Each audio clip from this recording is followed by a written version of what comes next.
Bon, ben, des fois, pour s'assurer que les racistes ne consultent pas ta chaîne, ben, il faut ce qu'il faut. Bonjour, je suis Pighead, et l'un de mes genres musicaux préférés, toutes formes confondues, c'est le rap. Et quand je dis toutes formes confondues, c'est vraiment ce que je veux dire, hein.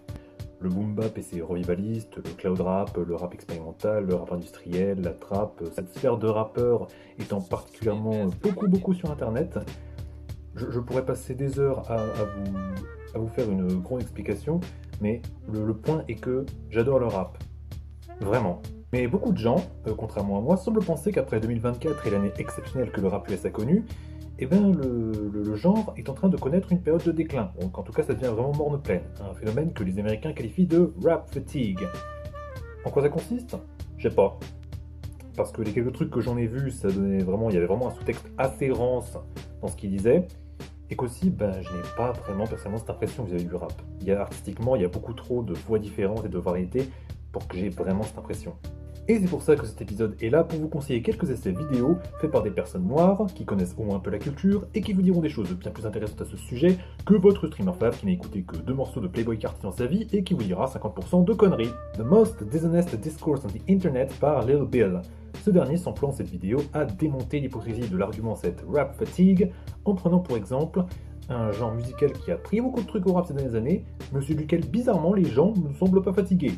Quelque chose qu'il fait de façon claire et précise. Et ça, il le fait généralement fort bien dans ses vidéos. Rap Fatigue is Anti-Hip-Hop Propaganda par Think Peace Tribe. Alors même si en vrai j'aurais voulu que sa vidéo aille un peu plus au cœur des choses, des fois tout ce qu'il faut dans une vidéo, si vous voulez combattre une ligne narrative à chier, des fois tout ce qu'il faut faire c'est juste dire non, vous dites de la merde, et d'ailleurs voici les artistes à suivre. Ce que Think Peace a fait très bien. En plus, merde, c'est une personne noire et gender fluid, donc au niveau de la commu, il faudrait au moins lui donner plus d'abos quand même. Et enfin, When Hip Hop Stops Being Black de Pimp Boy. Même si de loin on peut avoir l'impression que le rap s'est démocratisé et c'est ouvert à tout le monde, ce n'est qu'en s'approchant et en osant regarder le système droit dans les yeux qu'on se rend compte que la dite démocratisation est en fait bien plus perverse qu'on ne le pense et que cette perversion se fait de manière assez graduelle et sans qu'on ne le sache vraiment. Ce que Pimp Boy arrive à bien nous prouver, le tout sans avoir à jeter d'informations importantes et avec une grande clarté. Et en s'accompagnant de dessins et d'animations qui sont du feu de Dieu quand même, hein.